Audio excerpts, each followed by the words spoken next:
유력한 자가 있으니 그의 이름은 보아스더라.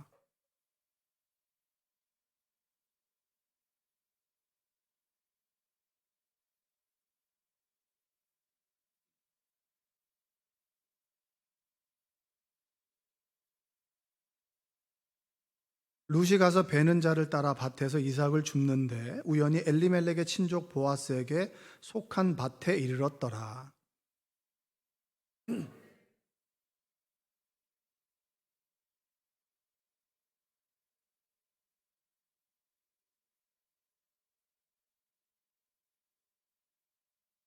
보아스가 베는 자들을 거느린 사환에게 이르되 이는 누구의 소녀냐 하니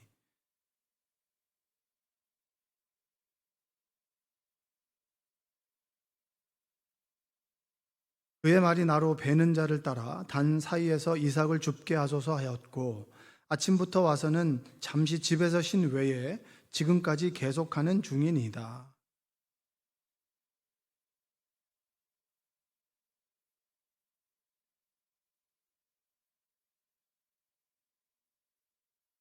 그들이 베는 밭을 보고 그들을 따르라. 내가 그 소년들에게 명령하여 너를 건드리지 말라 하였느니라. 목이 마르거든 그릇에 가서 소년들이 길어온 것을 마실지니라 하는지라.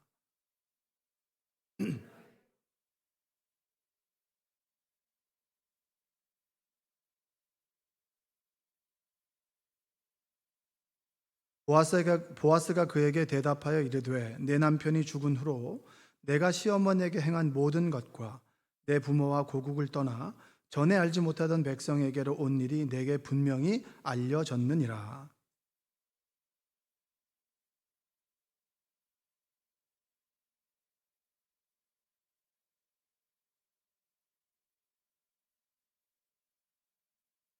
룻이 이르되 내 주여 내가 당신께 은혜 입기를 원하나이다.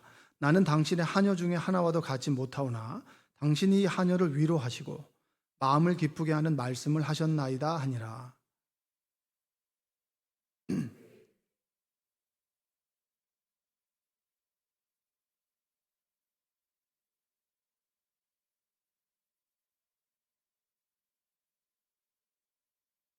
룻이 이삭을 주우러 일어날 때 보아스가 자기 소년들에게 명령하여 이르되 그에게 곡식 단 사이에서 줍게 하고 책망하지 말며 또 그를 위하여 곡식 다발에서 조금씩 뽑아 버려서 그에게 줍게 하고 꾸짖지 말라 하니라. 아멘. 오늘도 하나님의 은혜가 여러분의 삶 가운데 함께하기를 주님의 이름으로 축복합니다. 우리 옆에 계신 분 다시 한번 인사해 볼까요? 오늘도 은혜 받읍시다. 한번 인사하겠습니다. 발도르프 교육이라고 들어보셨죠? 발도르프 교육에 관련된 그 글을 잠깐 읽다가 이런 내용이 있었습니다.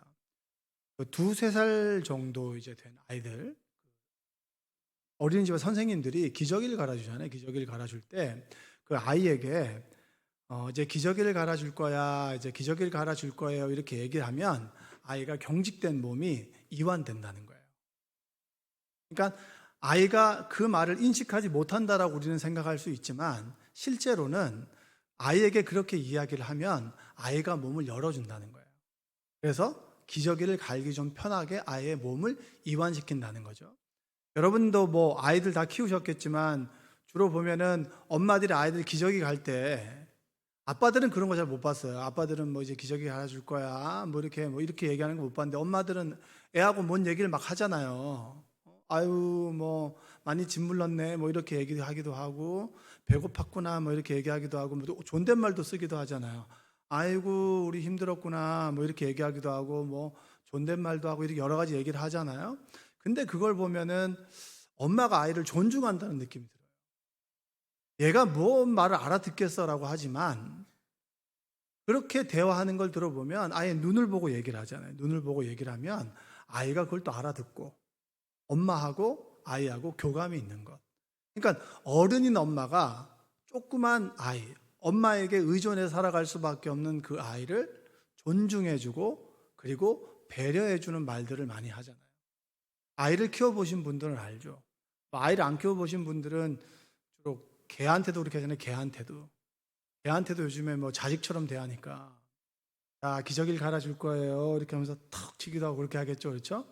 그러니까 사람들이 보면 서로 존중해주고 배려해줄 때 어떻게 보면 그 사람의 존재 가치가 좀 드러납니다. 성경에도 보면 성경의 시대가 존중과 배려의 시대는 아니에요. 여성이 존중받았다라고 여러분 성경에는 기록되어 있지 않습니다. 성경의 그 시대는 여성은 어떻게 보면 소유물 중에 하나였고, 그리고 어린아이도 마찬가지입니다. 그래서 어린아이들이 내게 오는 것을 막지 말라라고 주님께서 말씀하신 것은 당연히 어린아이는 선생에게 찾아오지 말아야 한다라고 하는 것이 불문율이었기 때문입니다. 그리고 여성이 이것 자체는 문화적으로 용인되지 않죠. 근데 그러한 시대에 존중받고 배려받은 아름다운 이야기가 있어요. 그게 바로 오늘 나오는 룻기에 대한 이야기입니다. 여러분, 룻에 대한 이야기는 잘 아시죠? 베들레헴에 하나님의 그 창고, 떡집 이런 데서 흉년이 들었잖아요. 흉년이 들어서 모압 땅으로 이주를 했는데, 엘리멜렉이라고 하는 사람과 나오미의 가족들이 이주를 했는데 두 아들이 죽고 말론과 기론이 죽고 엘리멜렉 남편도 죽었어요. 그러니까 얼마나 박복한 인생이 됐습니까?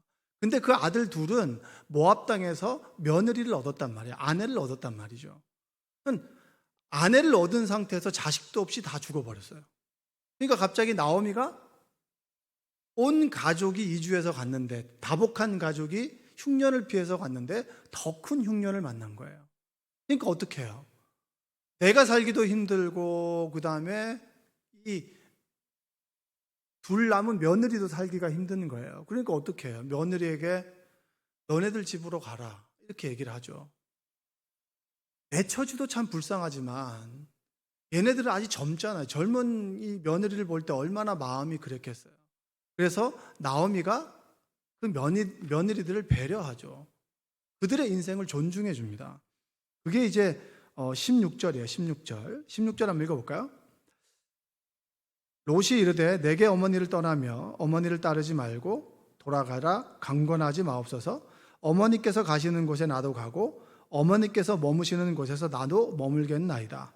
어머니의 백성이 나의 백성이 되고 어머니의 하나님이 나의 하나님이 되시리니. 이게 롯이 나옴에 대한 응답이잖아요. 13절에 보면 이런 것도 있습니다. 너희들의 처지를 생각하니까 너무 내가 마음이 아프다. 그래서 하나님께서 나를 치셨구나라고 얘기를 하는 거예요. 나도 남편도 잃고 두 아들이라서 참 박복하고 힘든 인생을 살아가는데 젊은 너희들을 보니까, 너희들의 처지를 보니까 살아갈 날이 창창이고 그 다음에 자식도 낳아보지 못했고 화목한 가정도 꾸리지 못했는데 내가 생산을 해서 너희들에게 이 아들을 낳아줘야 너희들이 결혼할 수 있는데, 이게 형사 취수제라고 하는 제도였는데 내가 아들을 낳을 수도 없고 낳기도 싫으니 너희들의 인생을 방치해둘 수 없으니까 너희들 그냥 너희들의 소중한 인생을 살아가라. 배려해 주는 거예요. 그러니까 시어머니가 며느리를 배려해 주죠. 근데 오르반은 눈물을 흘리면서 자신의 집으로 갔습니다. 근데 롯은 딱 보니까 이 시어머니가 나를 너무나 배려해 주는데 그 말을 듣고 가면 이 사람을 누가 복양하겠냐는 거예요. 아들도 없이 나이 든 여자 혼자서 어떻게 세상을 살아갈 수 있을까? 어머니의 마음은 받지만 저는 어머니를 따라가겠습니다. 아름다운 이야기 아닙니까? 그렇죠? 요즘에 보면 이제 뭐 시어머니하고 며느리 사이에 이제 갈등이 있다는 등 이런 얘기를 많이 하죠. 갈등이 왜 없겠습니까? 아담과 하와도 이렇게 에덴 동산에서도 갈등이 있었는데, 그렇죠? 갈등 없는 데는 없죠. 근데 이제 시어머니와 며느리 사이의 갈등은 많이 있지 않겠어요? 그렇죠? 어떤 맘카페에 어떤 분이 이런 글을 올렸습니다. 우리 이혼했어요를 보고 있는데 고부간의 갈등이라고 하는 게 사람을 참 힘들게 하네요. 남편들은 어디 편들기도 뭐하고 여러분들은 고부간의 갈등이 있었나요? 어떻게 해결했나요? 이렇게 질문을 올렸어요. 질문을 올렸더니 거기에서 여러 사람이 답변을 달죠. 막 감정적으로 다는 사람도 있고 평안하게 다는 사람도 있는데, 엄마한테 가면 엄마 편, 아내에게 가면 아내 편 이렇게 답을 단 사람도 있고, 중재가 문제다. 중재랍시고 엉망으로 만들어놓고 누굴 얘기를 하는 거예요? 중재 남편이 엄마도 화나게 하고 부인도 화나게 하는 거예요 지금. 그러니까 그 얘기를 하는 거죠. 시어머니와 며느리가 단판을 지어야 됩니다. 이렇게 또 답을 다는 사람도 있고, 이때 법륜스님의 말을 인용해가지고 이렇게 얘기를 하는 거예요. 법륜스님은 결혼도 안 했는데 법륜 스님이 딱 남편은 아내 편 들렸어요. 남편이 중심 못 잡으니 벌어지는 일이라고 앞으로 살 사람은 내 아내니까 죄송합니다 하고 아내 편 들고 본인만 왕래하라고 하더군요. 법륜 스님이 그렇게 얘기했다는 거예요. 그래서 이게 답을 달아놓은 거죠. 갈등이 왜 없겠습니까? 그렇죠? 어떻게 보면 그 오은영 그 박사가 쓴 화해라는 책에 보면 자녀가 결혼을 하잖아요. 그럼 자녀가 부모님한테 얘기를 하라는 거예요.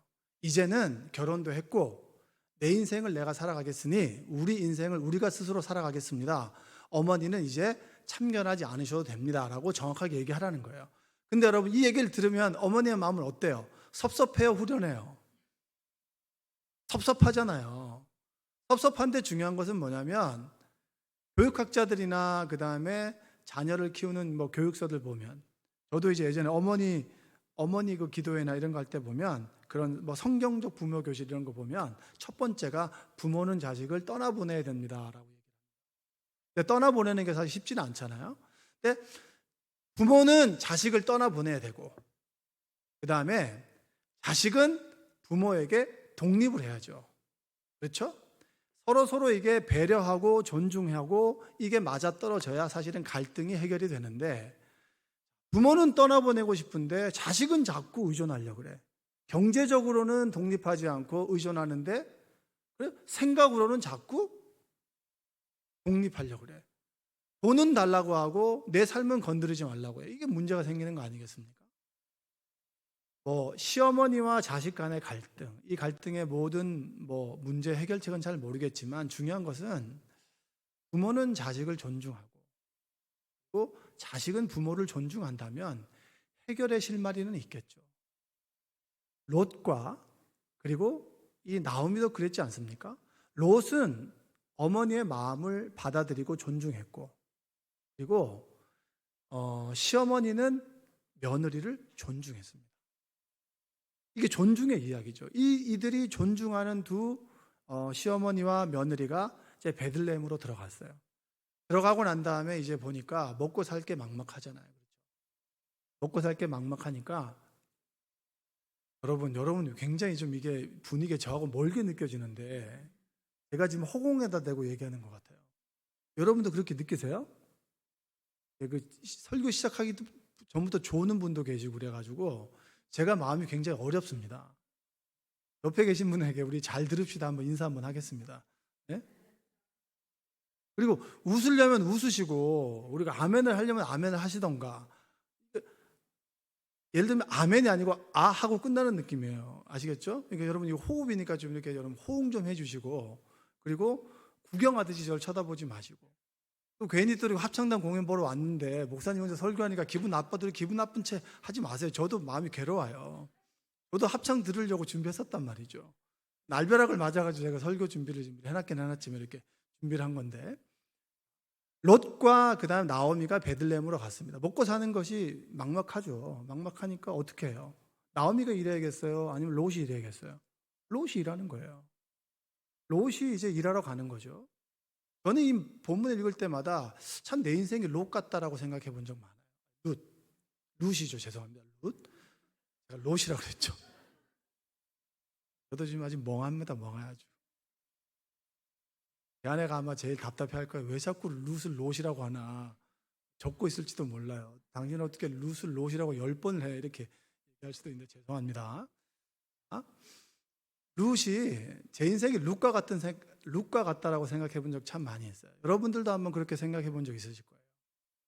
어찌하다 보니 내가 어찌할 수 없이 룻과 같은 상황이 되고 정말 내가 집으로 가고 싶은데 가지 못하는 상황이고 그리고 어머니를 따라가야 되고 뭔가 내가 책임을 져야 되는 상황 속에 내가 어디를 가야 될지 내일 아침에 내가 분명히 먹고 살기 위해서 무엇을 해야 되는데 어디로 가야 될까? 타국이고 낯설고 사람들도 모르는데 어디 가서 내가 일을 해서 먹고 살아야 되나? 막막할 때가 있지 않겠습니까? 그 아침에 룻이 어디를 갈까? 어디를 갈까? 여기는 우연히 보아스의 밭에 갔다라고 얘기를 했습니다. 그런데 생각해 보면 그게 한 번이었을까? 단번에 거기 보아스 밭에 갔을까? 저는 그렇게 생각했지만 생각해 보면 이쪽으로 갔다가 험한 꼴을 당했을 수도 있고요. 그리고 가지 말아야 될 밭에 가도 정말 모욕을 당했을 수도 있어요. 그리고 찾아간 곳이 보아스의 밭이었습니다. 근데 그 보아스의 밭은 좀 달랐어요. 뭐가 다르냐면 격차에 따라서 무시해요. 주인이 하인들을 무시하고 그리고 그들에게 끊임없이 일을 시켜서 더 많은 이윤을 창출하려고 하는 그 시대에 보아스는 뭔가 달랐다는 거예요. 보아스는 그들을 존중했어요. 뭐냐면 2장 4절을 한번 읽어볼까요? 한번 읽어보겠습니다. 마침 보아스가 베들레헴에서부터 와서 베는 자들에게 이르되 여호와께서 너희와 함께 하시길 원하노라 하니 그들이 대답하되 여호와께서 당신에게 복 주시기를 원하나이다 하니라. 예를 들면 이거예요. 일꾼들이 일하고 있는데 보아스가 와서 보아스가 하나님의 은혜가 여러분들에게 함께 하기를 원합니다, 이렇게 얘기를 하는 거예요. 여러분, 이게 우리가 흔히 하는 말이에요, 하지 않는 말이에요? 설교 전에는 하죠. 하나님의 은혜가 여러분의 삶 가운데 함께 하기를 축복합니다라고 하는, 축복합니다라는 말을 하죠. 저희는 설교 전에 그런 축복의 말들을 많이 합니다. 근데 일상 속에 만나자마자 도은정 집사 주님의 이름으로 축복합니다 이렇게 얘기해요, 안 해요? 제가 안 하죠. 안녕하세요 집사님 이렇게 얘기하지 그런 얘기를 안 한단 말이에요. 특별한 사람이 보아스라는 거예요. 그러니까 보아스는 하나님을 경외했고 그리고 하나님께서 우리에게 은혜를 베푸시고 생명을 주시는 분이라고 하는 것을 아는 사람이에요. 그 하나님의 사랑이 여러분들에게도 함께하기를 원합니다 라고 하는 표현은 뭐예요? 너희들은 그냥 내 돈을 벌어주는 일꾼들이 아니라 일꾼들은 나의 가족이라는 거예요. 하나님의 은혜가 여러분과 함께.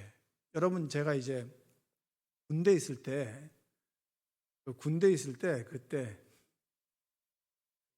교회에서는 초코파이를 하나를 주고 성당에서는 초코파이 하나와 커피를 한 잔 줬어요. 그래서 제가 2주를 교회를 가고 1주를 내가 커피를 너무 마시고 싶어가지고 성당을 갔어요.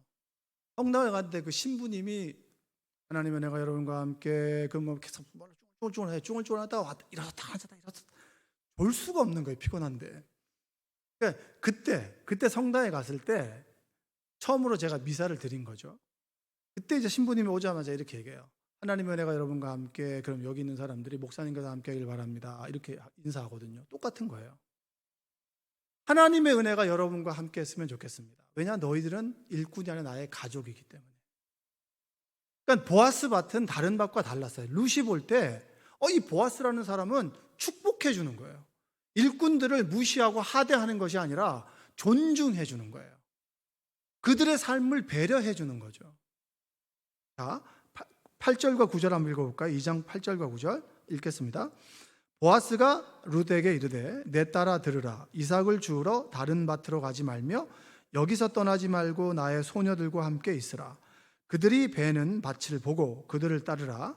내가 그 소년들에게 명령하여 너를 건드리지 말라 하였느니라. 마실지니라 하는지라. 자, 룻이 딱 왔는데 새로운 사람이 왔으니까 물어보죠. 저 사람 누구냐라고 하니까 누구누구의 며느리인데 지금 아침부터 와서 일을 하러 왔습니다. 그때 룻이 존중을 받는 거예요. 보아스로부터. 자, 이 사람이 곡식을 주우러 왔단 말이에요. 그러니까 너 여기 떠나지 말고 소녀들과 함께 있으라는 거예요. 왜냐? 다른 밭에 가면 험한 꼴을 당하는 걸 너무 많이 본 거예요. 그러니까 다른 밭에 가지 말고 여기서 이삭을 줍고 그리고 이 소년들에게 너희들 절대 얘를 희롱하거나 쉽게 대하거나 하대하거나 함부로 대하지 말아라 라고 미리 단도리를 쳐주는 거예요. 여러분, 이런 사람 만나본 적 있으세요? 여러분들이 어떤 일을 하러 갔단 말이에요. 일을 하러 가는 그 장소에서 어떻게 하면 일을 잘할 수 있도록 돕고 그리고 서툰 나를 존중해주고 배려해주는 사람을 만나본 적 있으세요? 여러분, 우리가 모욕을 당했다라고 느낄 때는 뭐냐면 내가 존중받지 못할 때입니다. 가정에서도 내가 아내로서 남편에게 존중받지 못하고 그리고 아내가 남편을 존중해주지 않을 때 우리는 막 무시당했다라고 느끼고 자존심이 당해서 화가 나지 않습니까? 가정에서도 그런데 당연히 무시받는 것을 당연하다고 여기는 룻이 이 보아스에게 존중을 받는 거예요. 여러분, 그리스도인들에게 세상 사람들이 원하는 게 뭔지 아십니까?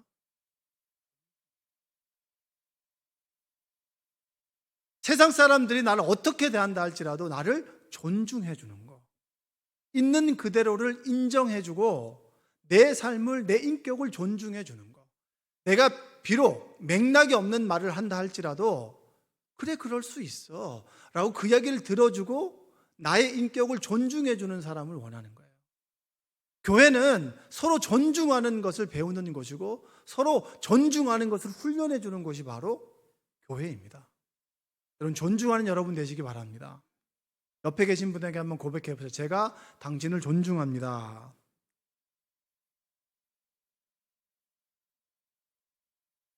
자, 룻이 보아스로부터 배려를 받고 난 다음에 이런 얘기를 해요. 왜 저한테 하찮은 저에게, 무시하고 하대를 해도 괜찮은 저에게 이렇게 저를 존중해 주시고 배려해 주십니까? 라고 할 때 11절 12절 한번 읽어보겠습니다. 2장 11절 12절. 보아스가 그에게 대답하여 이르되 내 남편이 죽은 후로 내가 시어머니에게 행한 모든 것과 내 부모와 고국을 떠나 전에 알지 못하던 백성에게로 온 일이 내게 분명히 알려졌느니라.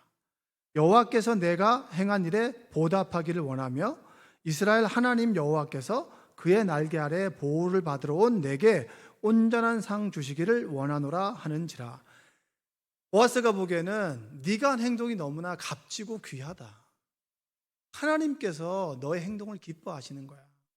하나님께서 나를 통해서 너에게 상을 주시는 거야. 이런 얘기를 하는 거예요.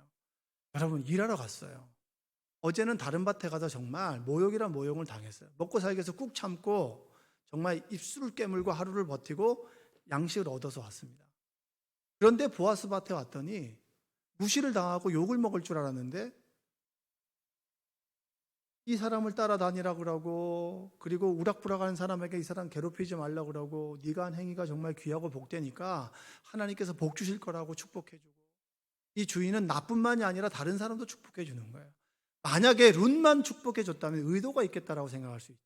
근데 보아스는 일꾼과 룻에게 동일하게 축복을 해준 거예요. 너 이렇게 대우받을 만한 사람이야. 이 말 되게 멋지지 않습니까? 내가 어떤 모습일지라도 여러분은 복받을 만한 사람들이에요. 할렐루야. 그러고 보면 이제 수준 있는 사람들은 아멘을 크게 하던데, 이제 다시 한번 해보겠습니다. 여러분들은 복받을 만한 사람들이에요. 이게 존중 아니겠습니까? 내가 대단히 잘난 것이 아니에요. 대단히 뭘 많이 해서 그런 게 아니에요. 나 있는 존재 그대로를 인정해주고 존중해주고 복을 빌어주는 사람, 그 사람이 보아스 같은 사람 아니겠습니까? 저와 여러분들이 그러한 사람이 되기를 주님의 이름으로 축복합니다. 저는 제가 아직까지 이제 잊지 못하는 그런 사건이 있어요. 뭐냐면은 제가 처음으로 강원도에서 이제 부목사를 처음으로 갈 때 전에 이렇게 원서를 내 가지고 들어간 게 없어요. 그냥 이제 주변 선배님들이나 소개로 이런 후배가 있는데 한번 같이 사역을 해보지 않겠습니까? 권유하던가 아니면은 선배님을 통해서 이렇게 제가 교회를 가게 됐는데, 그날도 이제 교회를 면접을 보고 교회를 간 것이 아니라 이제 가기로 결정을 됐고, 부목사로 가기로 결정이 됐고, 그리고 그때 처음으로 대면하는 자리였어요. 그러니까 교회를 거의 사임했었고 가는 자리였는데, 그때 이제 집 문제를 이제 처음으로 얘기를 하시는 거예요. 제가 딱 가서 목사님을 처음으로 뵀는데, 선배 목사님을 뵀는데, 담임 목사님을 뵌 거죠. 그때 저한테 했던 첫 마디가 뭐냐면, 어이구 오는데 힘들었지, 어떻게 뭐 잘 지내고 있어? 이 말이 아니고, 오늘 내가 오다가 부동산을 잠깐 들렀는데 혹시 1,000만 원 있어? 우리 교회가 5천만 원을 해주는데 박 목사가 1,000만 원이 있으면은 1,000만 원을 보태면 여기 교회 옆에 13평짜리, 어차피 애가 지금 하나밖에 없으니까 13평짜리 거기 갈 수 있는데, 이게 저 1,000만이었어요. 그때는 내가 1,000만 원이 없다는 거에 대해서 굉장히 제가 속이 상했습니다. 근데 그날 제가 굉장히 마음이 자존심도 상하고, 내가 들었던 그 마디가, 첫 마디가 그 1,000만 원인가? 굉장히 마음이 좋지 않았어요. 친구하고 한참 얘기를 하는데 눈물이 막 나더라고요. 근데 그때 제가 저녁에 가만히 생각해 보니까 제가 1,000만 원이 없어서 힘든 것도 있었지만 더 힘든 건 뭐냐면 내가 존중을 받지 못했다는 거예요. 이 교회에서 함께 살아갈 식구로 목사님을 청빙한 것이 아니라 그냥 이 목사님은 나를 지나가는 한 사람으로 대하는구나. 이런 마음이 드니까 내가 여기에서 사역을 한다는 것 자체가 참 마음이 어려웠어요. 그리고 그 교회에 부임한 지 두째 주가 됐는데 저녁 예배 드릴 때 그때 그 교회는 시골교회 목사님을 초청해서 힘들고 어렵게 사역하시니까 그 목사님에게 설교를 부탁을 드리고 목사님과 사모님에게 옷을 해주는. 근데 원래 오시던 목사님이 안 오시고 그 사람 사정이 있어서 못 오시고 옆교회 목사님이 오셨어요. 근데 제가 자존감이 한참 낮아진 상태인데 맨 뒤에서 그 설교를 듣고 있는데 그분이 갑자기 뭐라 그랬냐면 외부에서 설교를 하러 오셔서는 그런 얘기를 안 하시는데 이렇게 담임 목사님에 대한 칭찬을 막 하면서 갑자기 부목사는 목사도 아니라는 거예요. 아니 제가 뒤에서 한참 1,000만 원 때문에 낮아지고 내가 정말 낮아지고 정말 가난한 마음이 가난한 자가 됐는데 여기서 완전 나를 짓누른 거야. 그래서 부목사는 목사도 아니라 그러니까 내가 정말 고개를 더 숙이게 되는 거예요. 얼마나 그때 비참하던 집으로 돌아갈 때 내가 여기 잘못 왔나? 여기는 내가 있을 곳이 아닌가? 참 마음이 안 좋았던 기억이 있어요. 배려받지 못했거든요. 그리고 집을 구할 때도 저는 그냥 알아서 구하라 그래서 그냥 나가는데 어느 권사님이 그냥 목사님과 마주쳐서 권사님, 목사님 오셨는데 좀 가서 좀 집 좀 공하는 거 좀 도와줘요.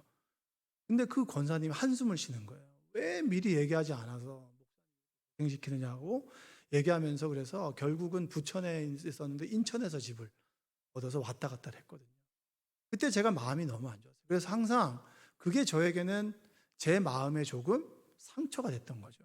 지금 지나가면서 웃으면서 얘기할 수 있는데 근데 제가 생명나무교회 왔을 때는 사실은 이 교회를 오고 싶어서 기도하고 그런 게 아니었어요.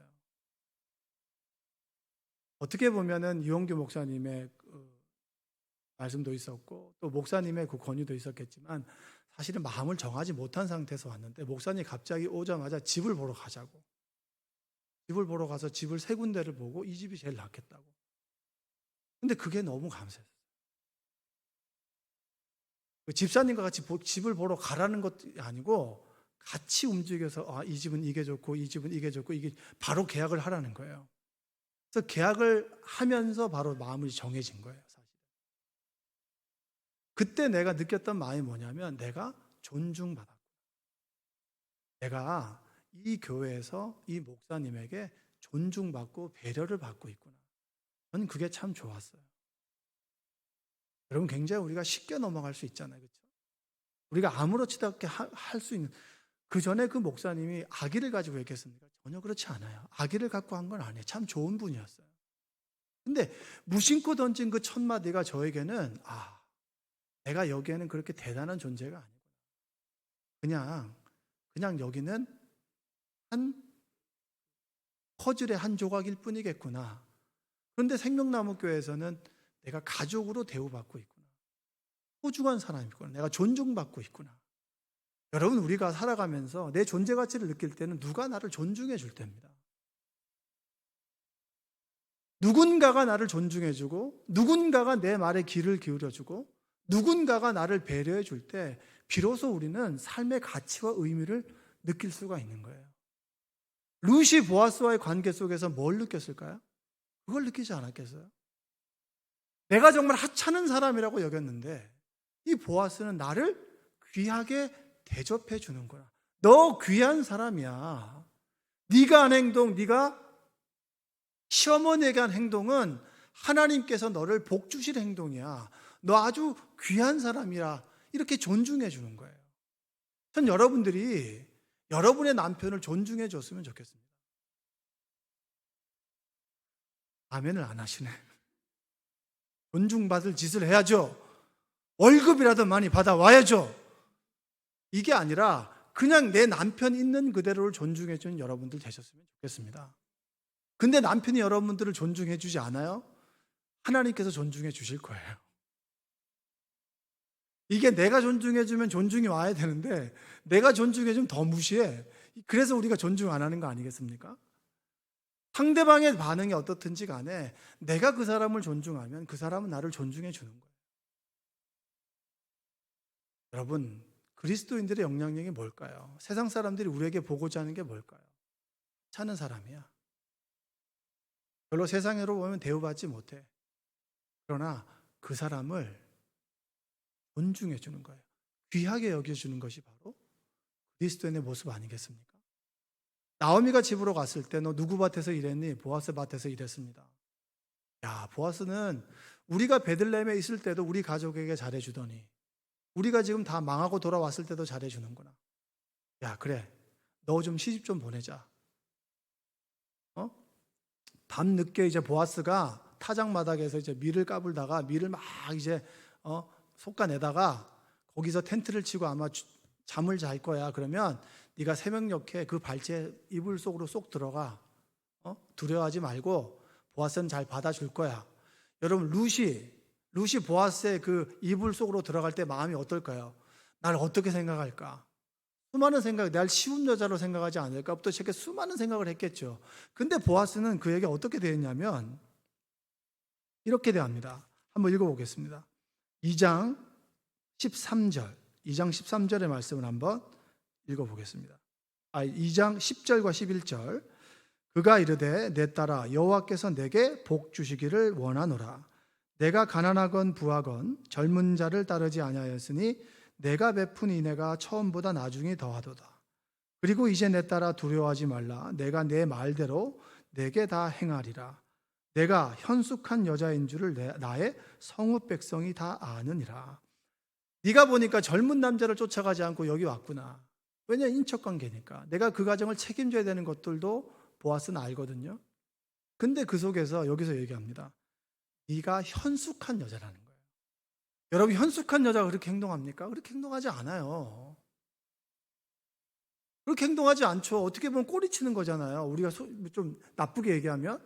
그런데 그렇게 생각하는 룻에게 보아스가 두려워하지 마. 다른 생각하지 마. 나는 네가 아주 바르고 그리고 네 몸과 마음을 잘 지키는 그런 여인이라고 하는 것을 알아. 그 말을 듣고 여러분, 이 룻의 마음이 어땠을까요? 사람들이 아이고 좀 짧게 입고 다니면 저거 이럴 때 괜찮아, 이쁘네, 이렇게 얘기해 주는 거하고 똑같은 거 아니에요? 네가 옷을 짧게 입었다고 길게 입었다고 해서 네 인격이 달라지는 건 아니야. 그건 패션일 뿐이야. 이렇게 얘기해 주는 거예요.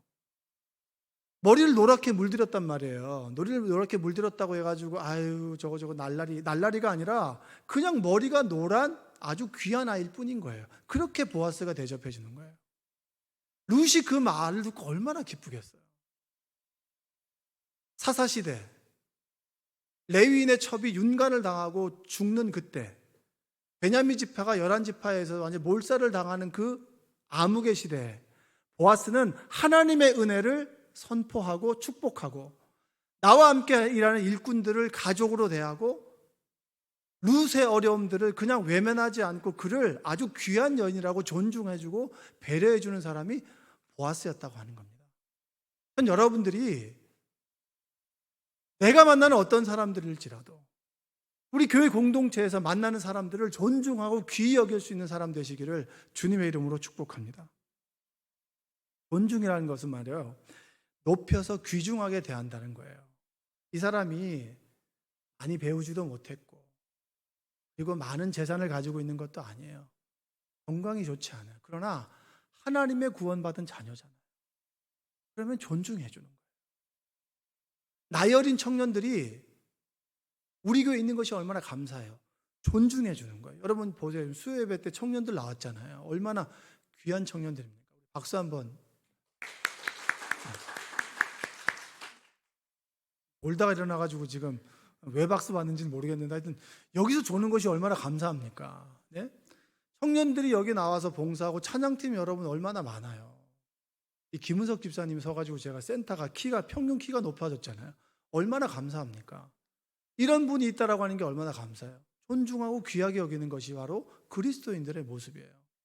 여러분, 저는 마태복음 20장에 나오는 포도원 주인의 비유를 좋아합니다. 하나님 나라는 아침 일찍부터 일꾼을 찾아다니는 포도원 주인과 같다고 했어요. 포도원 주인이 아침 일은 6시, 9시, 12시, 3시, 5시에 일꾼들을 데리러 가는 거예요. 한 데나리온, 그러니까 일당 20만 원이라고 합시다. 20만 원을 딱 주기로 약속을 했어요. 자, 그럼 여러분이 질문할게요. 일꾼을 모으려면 오전 6시 한 번만 가면 되는 거예요? 아니면 여러 번 가야 되는 거예요? 주로 보면은 노가다 같은 거 할 때 보면은, 저도 알바할 때 노가다 이렇게 했는데 보면 저는 잘 데려가지 않아요. 딱 보면은 초짜처럼 보이잖아요. 일을 잘하게 보여요, 안 하게 보여요? 이용기 목사님하고 저하고 딱 있으면 누굴 데려갈 것 같아요? 네? 섭섭합니다, 진짜. 네? 섭섭해요. 이용기 목사님 일을 잘해요. 일을 잘해요. 이용기 목사님 딱 보면 이용기 목사님 딱 데려가지고 일을 잘하게 생겼으니까. 근데 같은 10만 원을 주고 저 같은 사람 데려가면, 아휴, 내가 진짜 사람이 없어서 널 데려왔지, 내가 다시는 너 같은 애도 안 데려온다 이럴 거 아니에요. 그러면 오전 6시에 뽑아가는 사람들은 이용기 목사 같은 사람들이에요. 그러면 오전 9시나 12시에는 누구 같은 사람이 남았겠어요? 저 같은 사람이 남는 거예요. 일 못하는 사람이. 겸손이에요, 여러분. 네? 그러면 9시, 12시 남은 사람들은 소위 우리가 얘기하면 조금 알로 보는 사람들, 별로 도움이 안 되겠다 싶은 사람들이 9시, 12시 남아있는 거 아니에요? 그럼 오후 5시에 누가 남아있겠어요? 괜히 방해만 안 했으면 좋겠어라는 사람이 남아있는 거예요. 여러분, 포도원 일꾼들은 오전 6시에 데려가면 끝이에요. 근데 왜 9시에 가고 12시에 가고 3시에 가고 5시에 갈까요? 여러분, 포도원 주인은 내 일꾼들을 데려와서 이 사람들을 통해서 이윤을 추구하는 사람이 아니고, 이 일꾼들을 먹여 살리기 위해서 포도원을 운영하는 사람이에요. 다른 거예요. 무슨 말씀인지 아시겠죠? 보아스를 한번 생각해 봅시다. 보아스가 그들에게 축복을 해줘요. 하나님의 은혜가 여러분과 함께. 그러면 그 일꾼들도 룩 같은 사람들이 많을 거예요. 내가 뭐 해먹고 살지? 뭐 해먹고 살지? 이쪽 가서 욕먹고 저쪽 가서 욕먹고, 이쪽에 왔는데 보아스가 정말 친절하게 대하고 가족처럼 대해주고, 야, 딴 데 가지 말고 여기서 해먹어. 괜찮아. 야, 너 같은 사람 또 데리고 와. 데리고 오고 데리고 오고 데리고 왔는 사람들이 일꾼인 거예요. 근데 중요한 건 오전 6시에 일하는 사람하고 오후 5시에 일하는 사람하고 20만 원이 같아요, 달라요? 오후 5시에 1시간 일한 놈이 20만 원 받고, 오전 6시부터 쭉 6시간, 그러니까 거의 12시간 일한 사람이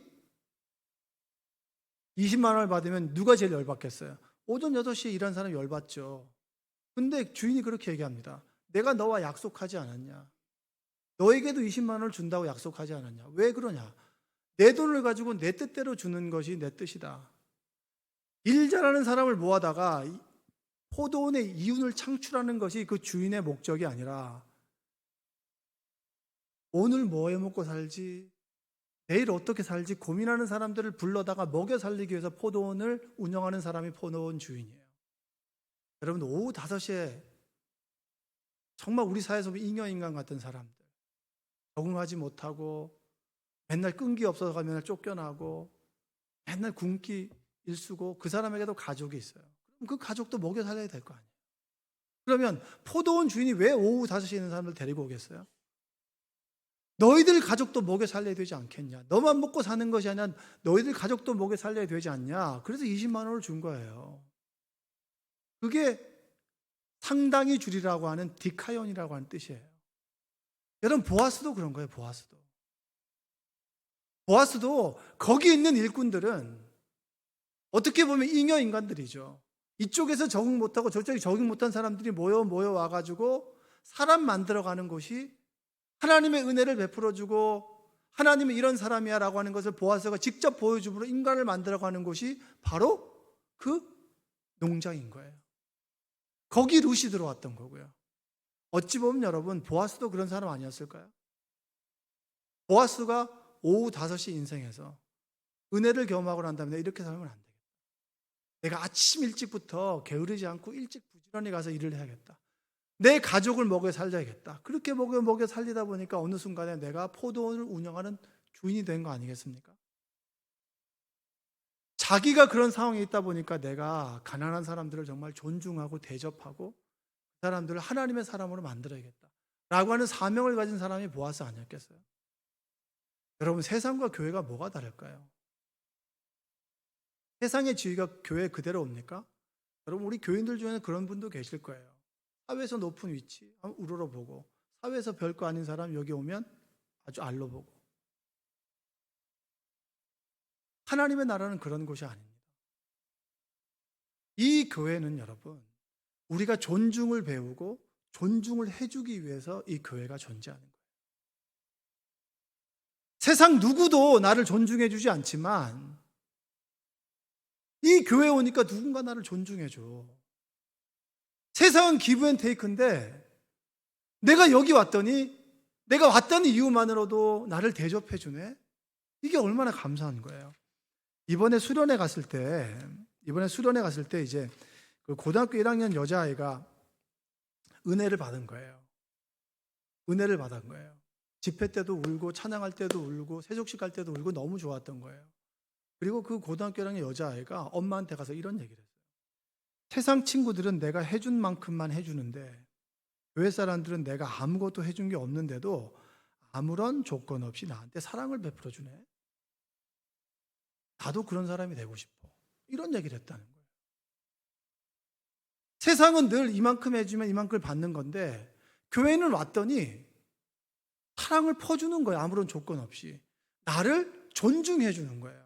나의 인격을 존중해 주는 거예요. 나를 사랑해 주는 거예요. 나를 배려해 주는 거예요. 그것에 이 고등학교 1학년 여자아이가 변화된 거예요. 말씀을 듣는데 눈물이 나고요. 찬양을 듣는데 눈물이 나고요. 수련회를 마치고 엄마 아빠를 만났는데 차에서 내내 울었다는 거예요. 이게 얼마나 귀한 겁니까? 하나님이 살아계신다. 하나님이 한 영혼을 만져주는구나. 하나님이 우리를 존중해서 우리를 구원해 주셨듯이 우리도 구원받은 그리스도인으로 구원받지 못할, 어떻게 보면 정말 사회에서 대우받지 못할 그를 하나님의 사랑으로 존중해주고 배려해주는 것이 바로 그리스도인의 영향력 아니겠습니까? 세상 사람들이 보고자 하는 모습이 그거 아니겠어요? 여러분 자격이 있어서 존중받았습니까? 뱃속에 있는 아이가 엄마의 품으로 밖으로 나왔어요. 걔가 무엇을 해서 존중받습니까? 존중받을 이유가 없는 거예요. 걔는 자기 앞가림도 못하잖아요. 여러분, 망아지는요 태어나자마자 바로 있어서 뛸 수 있어요. 근데 사람은 그렇게 하는데 1년이 걸려요. 근데 우리는 존중받잖아요. 뭘 해서 존중이 아니라 그 존재 자체가 존중받을 만한 거예요. 하나님께서 인간이 되시고 십자가에서 죽으셨으니까 여러분과 제가 존중하며 살아가길 원합니다. 존중받아야 될 사람, 아닌 사람이 아니라 모두를 하나님의 사랑으로 존중해주고 그의 삶을 배려해주고, 생명나무 교회에 오면 왠지 내가 존중받는 것 같아, 내가 정말 많은 사람으로도 배려받는 것 같아 라고 하는 그런 소문이 퍼졌으면 좋겠습니다. 혹시나 여러분 가정에서나 여러분이 가는 곳마다 존중받지 못했습니까? 생명나무 교회에서도 나는 존중받지 못했다라고 느낀 분들 계십니까? 그렇다면 하나님은 여러분들을 존중합니다. 다른 사람이 나를 존중해 주지 않았다고 해서 내가 아무런 가치 없는 사람이 아니에요. 하나님께서 자신의 목숨을 걸고 나를 구원해 주셨기 때문에 우리는 존중받을 만한 사람이에요. 내가 몸이 아프고 내가 쓸모없이 느껴질 때 있잖아요. 그때도 하나님은 나를 존중하십니다. 존중받은 우리가 외로워하고 힘들어하는 이들을 존중해 줄 수 있는 그런 믿음의 사람 되시기를 주님의 이름으로 축원드립니다. 기도하겠습니다. 사랑과 은혜가 풍성하신 아버지 하나님 감사합니다. 하나님께서 우리를 불러주셨는데 우리가 하나님의 사랑을 깨닫지 못하고 하나님께서 우리를 인격적으로 존중해 주셨는데 내가 존중받았다라고 하는 걸 느끼지 못했음을 주님 고백합니다. 주님의 십자가의 사랑이 나를 존중해 주신 것이고 내가 하나님의 존중을 받았으니 그 사랑과 조건 없는 은혜로 우리 성도들을 존중하고 내가 만나는 사람들을 존중하도록 주여 도와주시옵소서. 외롭고 힘들고 몸이 아프고 여러 가지 어려움을 가지고 이곳에 나온 우리 성도들 계십니까? 하나님 위로하시고 하나님의 사랑으로 우리를 배려하시며 존중하여 주옵소서.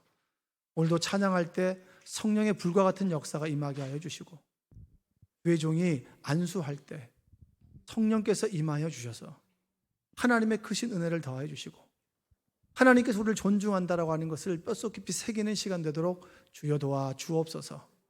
예수님의 이름으로 기도합니다.